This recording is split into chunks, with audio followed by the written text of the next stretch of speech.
우리에게 주시는 거룩한 말씀은 출애굽기 30장 29절로 33절 말씀입니다. 출애굽기 30장 29절로 33절 말씀을 받들어 읽을 때에 거룩하신 하나님의 음성을 들으시기를 간절히 기원합니다. 그것들을 지극히 거룩한 것으로 구별하라. 이것에 접촉하는 것은 모두 거룩하리라. 너는 아론과 그의 아들들에게 기름을 발라 그들을 거룩하게 하고 그들이 내게 제사장 직분을 행하게 하고 이스라엘 자손에게 말하여 이르기를 이것은 너희 대대로 내게 거룩한 관유이니 사람의 몸에 붙지 말며 이 방법대로 이와 같은 것을 만들지 말라. 이는 거룩하니 너희는 거룩히 여기라. 이와 같은 것을 만드는 모든 자와 이것을 타인에게 붓는 모든 자는 그 백성 중에서 끊어지리라 하라. 이는 하나님의 말씀입니다.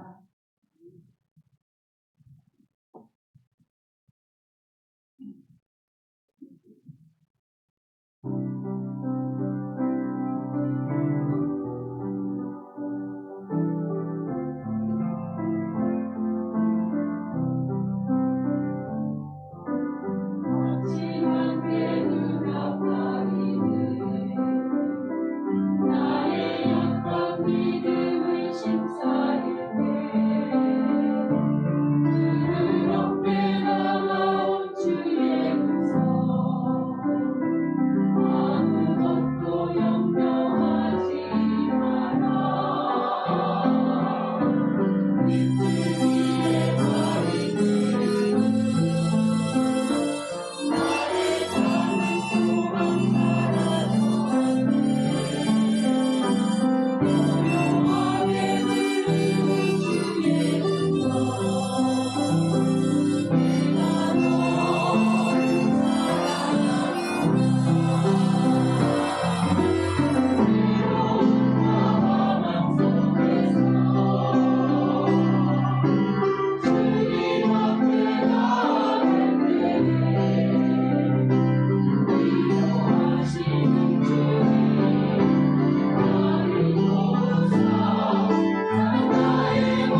아멘. 우리 주 예수 그리스도의 은혜와 평화가 우리 가운데 함께 하시기를 간절히 기원합니다. 사람들이 좋은 냄새를 맡기를 원하고 또 좋은 냄새를 풍기기를 원합니다. 그래서 좋은 향수를 쓰게 되죠. 좋은 향수를 쓰지 않으면 때로는 역한 냄새가 되어 오기도 합니다. 향수 그러면 가장 먼저 생각나는 나라, 도시 그러면 파리입니다. 이 프랑스 파리 하면 우리가 문화적으로 또 예술적으로 또 특별히 포도주와 향수로 유명한 그러한 도시입니다. 근데 실제 우리가 생각하는 그러한 파리의 그 아름다운 모습보다 저는 가보지 않았지만 가본 사람들의 이야기를 들으면 매우 지저분한 도시, 냄새나는 도시. 지난번 올림픽 때에도 그 강물에서 경기를 치르려 했지만 오염물질로 경기를 치르지 못하는 그러한 일이 벌어졌습니다. 그 연유가 어디에 있는가 하면 18세기로 올라갑니다. 18세기에 프랑스 파리의 그 도시의 거리는 각종 오물과 배설물 그리고 쓰레기들로 가득 찬 도시였습니다. 사람들은 집에서 오물을 처리할 곳이 없어서 거리로 내던지기도 했고 또 그 거리를 지나가기 위해서는 그것을 막을 수 있는 우산과 같은 것이 필요했기 때문에 여인들은 양산을 이제 필요로 했고 그것이 발명이 되었습니다. 또 오물을 지나가기 위해서 높은 굽이 있는 신을 신어야만 했죠. 그래서 하일이 프랑스에서부터 시작이 되고 지금도 하일을 만들어내는 수공업에 있어서 굉장히 많은 장인들이 그곳에 존재하는 이유입니다. 그 오물과 배설물로 인해서 콜레라가 창궐해서 수십만 명이 죽음을 맞이하게 된 일들도 벌어졌습니다. 왜 불란서에서 양산과 그리고 하일, 파라솔 같은 것들이 먼저 발전이 됐을까요?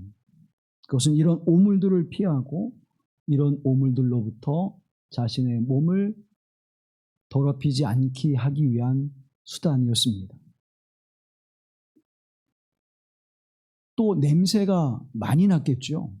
그래서 이 냄새를 해소하기 위해서 일부 부유층에서는 항상 향수를 가지고 다녔고 향수를 뿌렸습니다. 그래서 프랑스의 파리가 향수로 유명한 도시가 되었습니다.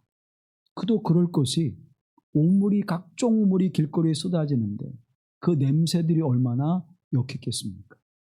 그것을 해소하기 위해서 향수를 뿌렸고 그래서 오늘날 프랑스에 샤 거식하면은 다 아는 그런 향수가 나올 수밖에 없었겠죠. 프랑스의 역사학자인 알랭 코르뱅이라고 하는 사람이 쓴 악취와 향기라고 하는 책에 보면 이렇게 기록되어져 있습니다. 가장 깨끗해야 될 병원에서도 역겨운 냄새가 나고 끔찍한 냄새가 났다.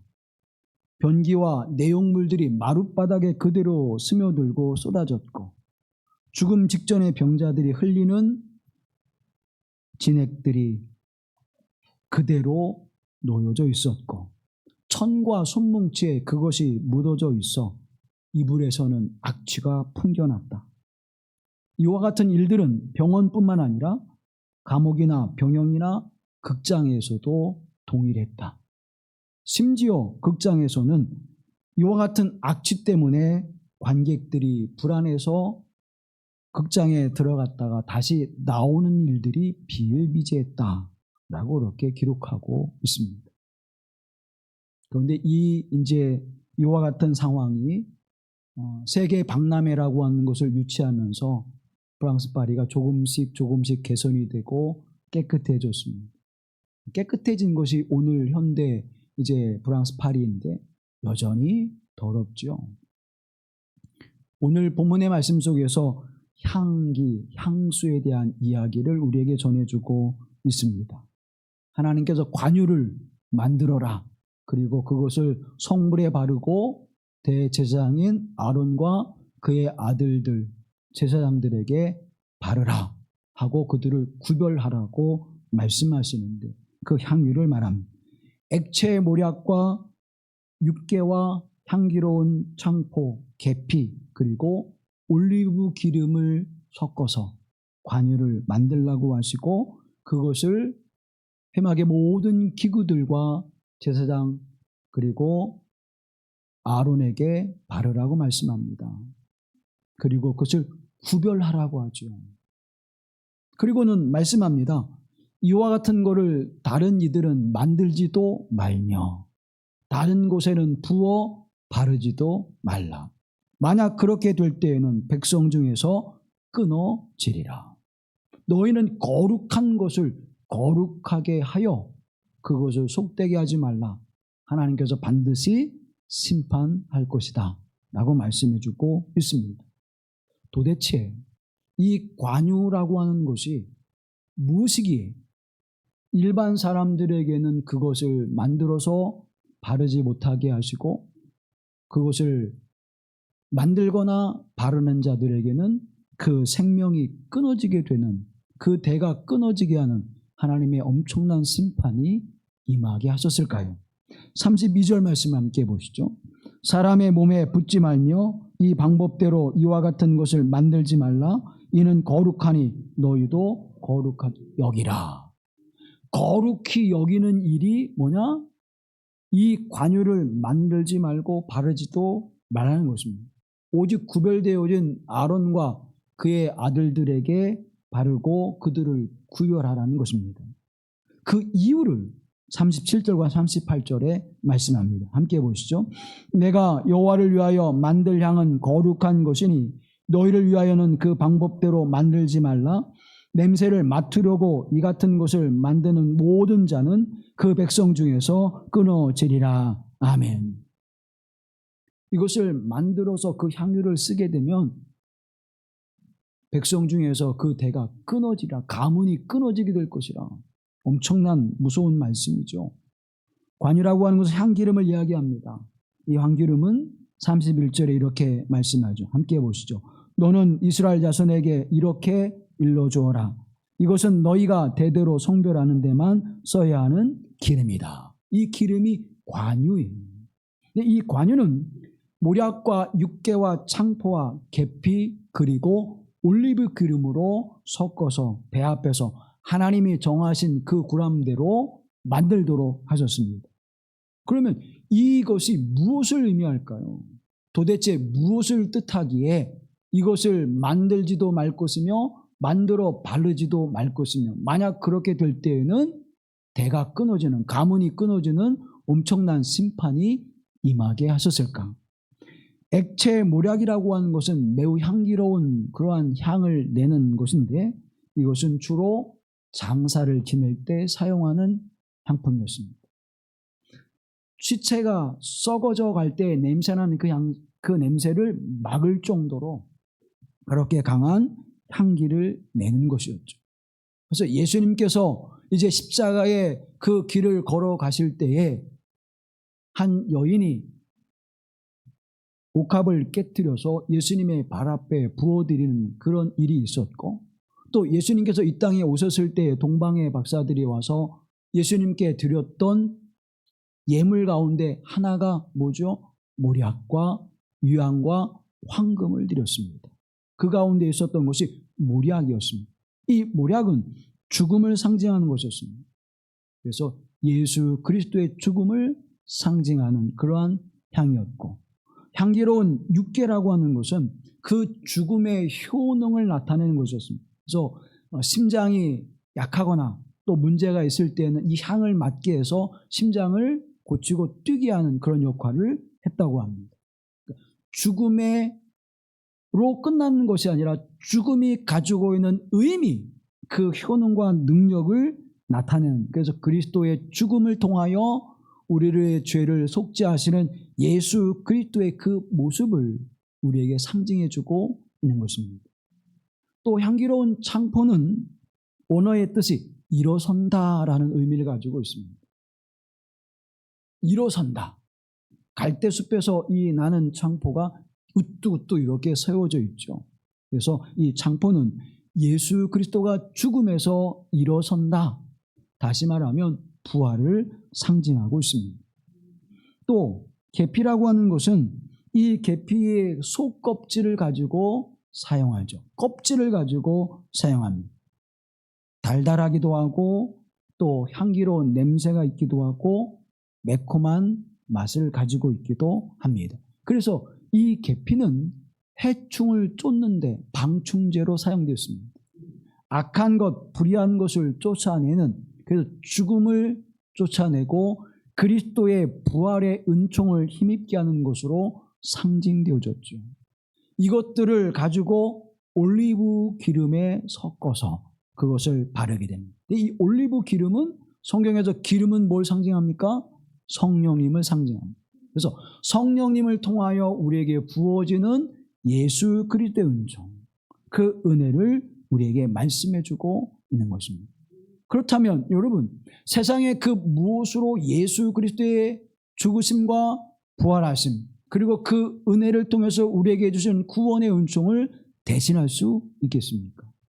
거룩하신 하나님의 보좌 앞에 오직 예수 그리스도의 십자가와 부활하신 은혜를 힘입어야만 하나님의 거룩한 지성소에 하나님의 임재하시는 곳에 들어갈 수 있었던 것입니다. 구약에 있어도 지성소는 아무나 들어갈 수 없었습니다. 성소에도 아무나 들어갈 수 없었지요. 오직 하나님 앞에 구별되어진 거룩한 대제사장과 제사장들만 들어갈 수 있었습니다. 그래서 그들을 구별하여 거룩하게 구별하는 그 모습으로 이 관유를 사용했고, 관유를 바른 자는 하나님의 성소에 들어갔습니다. 바르는 이유는 뭡니까? 바르는 이유는 첫째는 거룩히 구별됐다고 하는 것을 말씀하고, 두 번째는 죽지 않기 위해서입니다. 이 관유를 바르는 자들은 거룩하게 구별되어 하나님의 거룩한 성소 안에 들어갈 수 있었던 것이죠. 그러면 저와 여러분이 오늘 하나님의 임재하심이 있는 이 현현하시는 장소에 아무런 생각 없이 그대로 들어와도 우리의 생명이 끊어지지 않는 이유는 무엇입니까? 예수 그리스도의 보혈의 은총이 우리를 덮고 있기 때문입니다. 그래서 이 땅의 그 어떤 곳으로도 우리가 만들어낼 수 없고 우리가 그것을 대신할 수 있는 것이 없다라고 하는 것을 우리에게 말씀해 주고 있는 것이죠. 자, 그러면 이 의미를 조금 더 깊이 생각해 보면 이 땅에 어떤 가치 있는 것으로도 하나님의 거룩한 보좌 앞에 나갈 수 있는 통로를 삼을 수 있는 것이 없다는 거예요. 사람으로도 물질로도 세상에 있는 어떤 재물로도 하나님의 현존하심 앞에 나갈 수 있는 것이 없다는 것입니다. 하나님은 거룩한 분이니 우리가 거룩한 자가 되어야 되고, 하나님은 선하신 분이니 우리가 선한 자가 되어야만 하나님의 보좌 앞에 나갈 수 있습니다. 그러면 우리가 거룩한 하나님의 보좌 앞에 나갈 수 있는 이유는 오직 누구 때문이에요? 예수 그리스도. 오직 예수 그리스도만이 하나님의 은총의 자리로, 하나님의 풍성한 사랑의 자리로, 하나님 은혜의 자리로 나아갈 수 있는 것입니다. 그런데 우리가 나를 주장하게 되면, 나를 내세우게 되면 그것은 바로 우상이 되어지는 것입니다. 그래서 나를 자랑함으로 내가 하나님 앞에 나올 때 내가 아니라 그리스도 예수의 보혈의 은혜를 힘입어 내가 주의 전에 머리를 숙입니다. 내가 거룩한 하나님 보좌 앞에 나와 주님 앞에 서 있습니다를 고백하지 않는 이들은 나라고 하는 존재를 무엇으로 만드는 거예요? 우상으로 만드는 거예요. 그래서 하나님이 절대 그것을 용납하시지 않았다는 겁니다. 오직 예수 그리스도만이 나의 구원이 있으며 내가 하나님의 거룩한 보좌 앞에 나아가는 통로가 됐으며 내가 영원한 생명이 됐음을 믿고 그 믿음으로 하나님의 보좌 앞에 나와 그 은혜를 힘입은 존재로 살아가는 것입니다. 이것을 부인하게 될 때 우리는 하나님의 심판의 자리에 놓일 수밖에 없고, 그 심판은 우리에게 영원한 죽음의 열매를 가져올 수밖에 없음을 성경이 우리에게 말씀해주고 있는 것입니다. 그래서 관유를 바르고 그 관유를 거룩하게 여기라고 말씀해주고 있는 것이죠. 그리고 이 관유는 대제사장과 제사장들을 위하여서 하나님이 만드셨던 것입니다. 또 하나의 말씀을 주고 있는데 34절 이하의 말씀 속에서는 거룩한 향을 만들어 하나님의 거룩한 임재를 상징하는 법궤 앞에 분향단을 놓고 계속해서 그 향을 끊어지지 않게 그 향을 피우라고 말씀해 주고 있죠. 이 향은 세 가지의 향을 말씀합니다. 나감향과 풍자향 그리고 소합향. 이 세 가지의 말씀을 주고 있는데 소합향은 나타부라고 하는 히브리어를 사용하는데 방울이 떨어지다 그런 뜻이에요. 방울방울, 그래 물방울이 된다 그런 의미를 가지고 있습니다. 이것을 축출하기 위해서는 떼죽나무 가죽을 벗겨서 거기에서 한 방울 한 방울 떨어지는 수액을 받는데 그것이 바로 성경의 모략이라고 번역되는 거예요. 이 소합향은 바로 그것을 의미합니다. 그래서 아픔, 상처와 고통을 인내하면서 한 방울 한 방울 떨어지는 것을 상징해요. 예수님께서 겟세마네 동산에서 기도하실 때 땀 위에 무엇이 떨어져요? 땀방울이 핏방울이 되어 한 방울 한 방울 떨어지는 그 모습은 예수 그리스도의 십자가의 그 고난과 아픔을 참고 견디고 인내하시고 희생하시는 모습을 상징해주고 있는 것입니다. 그것이 하나님 앞에 아름다운 향기로 어떻게 해요? 계속해서 피워지는 거예요. 두 번째는 나감향입니다. 이 나감향은 조개나 굴껍질을 깨트려서 그것을 분쇄해서 거기서 나오는 향을 말하고 있습니다. 자신을 파쇄함으로 나를 깨트려 하나님 앞에 드려지는 기도의 재료로 사용되어지는 것이죠. 그래서 마태복음 16장 이하의 말씀을 보게 되면 자기를 부인하지 않고 나를 따르지 못한다고 말씀해 주고 있습니다. 누구든지 나를 따르려거든 자기를 부인하고 십자가를 지고 나를 따르라. 십자가는 무엇입니까? 나를 부인하는 거예요. 십자가는 내가 죽고 예수 그리스도 안에서 내가 다시 살아나는 것을 상징하는 것입니다. 내가 완전히 분쇄되어서 내가 없고 이제는 그리스도 예수 안에 내가 새로운 생명으로 하나님 앞에 드려지는 그 모습을 나갑향으로 상징하고 있는 것입니다. 이 향이 계속해서 끊어지지 않고 하나님의 거룩한 지성소의 분향단에서 태워져야 한다고 말씀해주고 있습니다. 우리의 욕망과 욕심, 탐욕 이런 것들이 다 분쇄되어지고 온전히 하나님의 말씀 앞에 내가 섭니다. 온전하신 하나님의 은총 앞에 내가 섭니다. 이 믿음의 고백을 가지고 하나님 앞에 드려져라는 것이죠. 마지막 주어지는 것이 무엇입니까? 풍자향입니다. 이 풍자향은 풍성하다, 기름지다라는 뜻을 가지고 있습니다. 그런데 이 향이 너무나 강하기 때문에 이 향을 맡게 되면 눈에서 눈물이 흘러나요. 이 풍자향은 그래서 눈물로 회개하는 것을 상징합니다. 독을 빼내고 하나님 앞에 거룩하게 되어주는 은혜의 삶의 모습을 상징해주고 있습니다. 이것을 유향과 그리고 소금으로 이제 함께 만들어서 하나님의 거룩한 성소, 지성소 안에는 그 법궤 앞에 분향단을 놓고 그곳에서 태우게 되는 것이죠. 사랑하는 성도 여러분, 오늘 우리가 드려지는 이 예배 안에 이 모든 것이 담겨져 드려지는 예배여야 합니다. 예수 그리스도의 은혜를 힘입어 우리는 이 보좌 앞에 나왔죠. 또 이제 우리가 하나님 앞에 올려드릴 향은 어떤 향입니까? 하나님 앞에 우리의 삶의 모습을 온전히 드려야 될 이 아름다운 향, 그 거룩한 향은 그 향불은 요한계시록에서 기도의 향기로 우리에게 표현하고 있습니다. 분향단의 그 향을, 그 올라가는 그 모습을 기도로 상징해주고 있는 것이죠. 향은 하나님의 법궤 앞에, 증거궤 앞에 이것이 피워지고 그것을 항상 빛에 두고 그 향이 끊어지지 않도록 하라고 말씀하신 이유는 저와 여러분이 하나님 앞에 이 거룩한 기도의 삶의 모습을 끊이지 않고 계속해서 피워 올리라고 말씀해 주고 있는 것입니다. 그렇다면 오늘 우리의 삶 속에서 항상 이 기도를 우리가 하나님 앞에 드리고 있습니까? 쉬지 말고 기도하라고 하는 그 이유도 바로 여기에 있는 것이죠.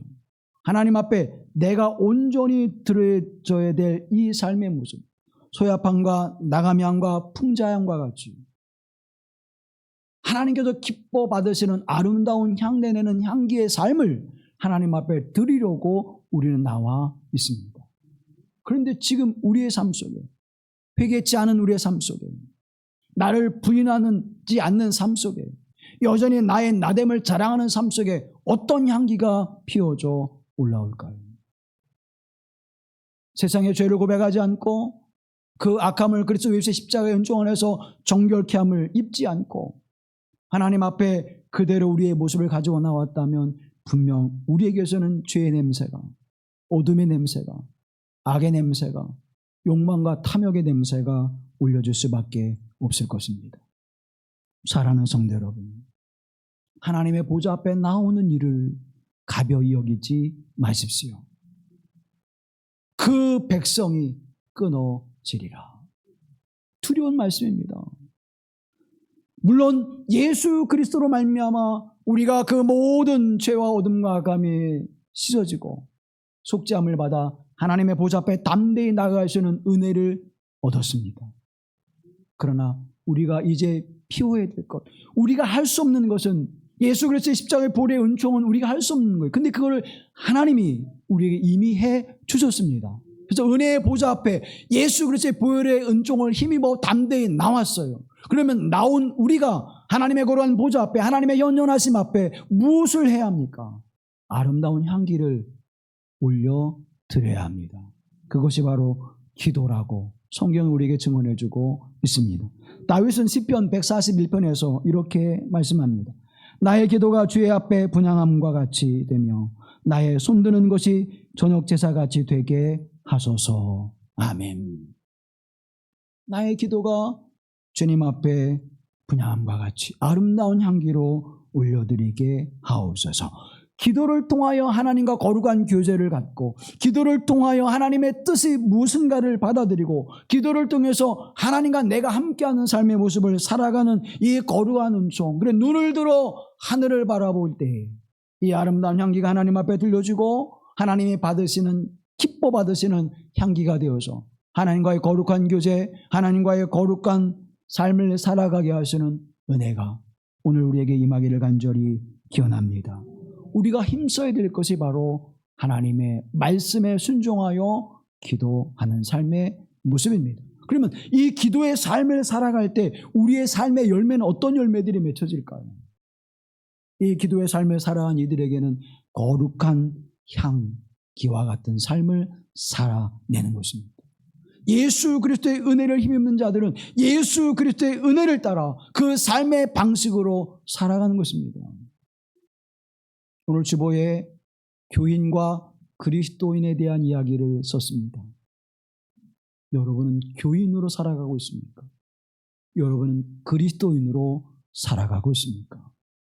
하나님의 말씀과 그 은총 안에 내가 사라지고 내가 깨트러지고 그리스도 예수가 내 안에 사는 삶의 모습이야말로 그리스도인이라고 불려지는 것입니다. 그리스도인은 그리스도를 본받는 사람입니다. 그리스도인은 그리스도의 삶을 살아내는 사람들입니다. 적어도 저와 여러분이 그리스도인이라고 불려진다면 예수님의 삶을 본받고 예수님을 향하여 살아가는 발걸음이 우리의 삶 가운데 충만해야 될 줄로 믿습니다.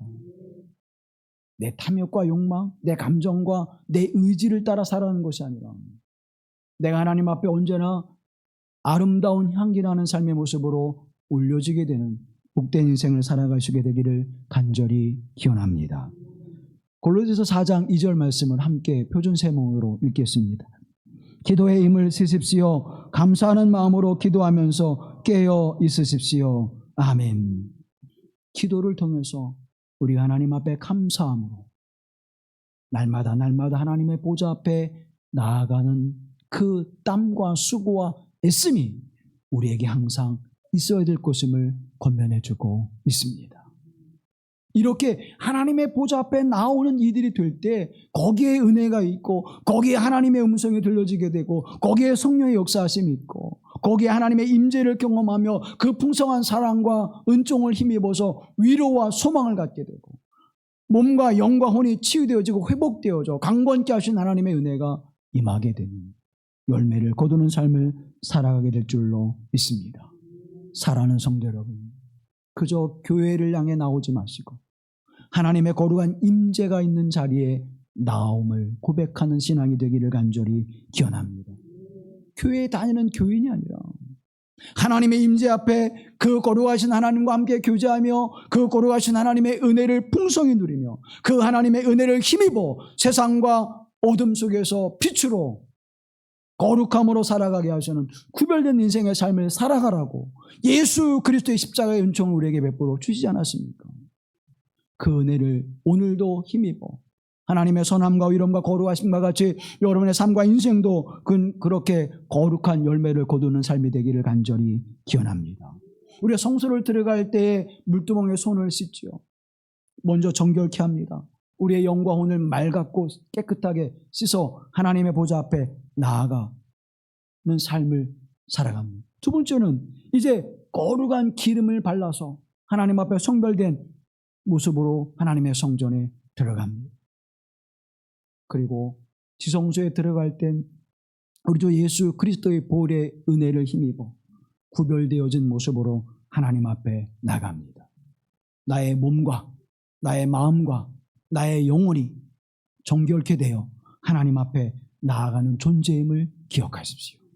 오늘 여러분이 하나님의 보좌 앞에 하나님의 임재하심 앞에 나올 때에 나의 몸이 깨끗이 씻겨졌는지 나의 마음이 정결케 되었는지 내 영혼이 그리스도 예수 안에서 새롭게 되어 부활의 은총을 힘입고 하나님의 보좌 앞에 담대히 나아갈 수 있는 영혼의 삶이 되었는지를 하나님의 임재하심 앞에 나갈 때마다 기억하시고 하나님 매일매일 하루하루의 삶의 모습이 이 거룩히 구별된 삶의 모습으로 하나님의 임재하심을 경험하며 하나님과 함께 동행하며 하나님과 함께함이 내게 복이 되었습니다. 그것이 인생을 살아가는 고난이든 인생을 살아가는 아픔이든 인생을 살아가는 일에 여러 가지 힘겨운 일이든 이 모든 것이 내게 유익이 되게 하시고 내게 복이 되게 하시고 내게 은혜가 되게 하셨습니다.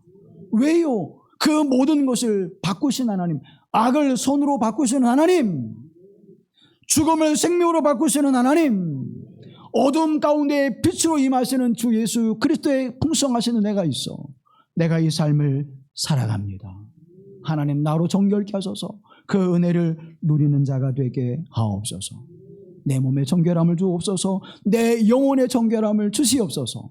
하나님의 임재하심 앞에 살아가게 하시는 거룩한 은총이 오늘 여러분 교회를 향해 나오는 것이 아니라 하나님의 임재하심 앞에 나오는 거룩한 말걸음이 되기를 간절히 기원합니다. 기도합니다. 거룩하신 하나님, 오늘 세상 가운데서 우리를 불러내어 주셔서 어둠이 빛으로 물러가게 하시고 죽음이 생명의 역사를 이뤄가게 하시며 죄와 우리의 모든 심판의 여정이 이제는 하나님 앞에 의로움과 거룩함으로 구별된 복된 은혜를 입는 자리에 나왔음을 고백합니다. 우리 주 예수 그리스도의 은혜를 힘입어 우리의 영혼이 하나님의 보좌 앞에 나왔사오니 여기에 모인 이들 위에 하늘의 은혜와 풍성한 사랑을 베풀어 주시고 하늘의 충만한 은총을 베풀어 주옵소서. 오직 주님 앞에 믿음으로 담대히 나아가 아름다운 향기를 주님 앞에 올려드리는 복된 삶으로 살아가게 하옵소서. 우리를 구속하신 예수 그리스도의 이름으로 기도하옵나이다. 아멘.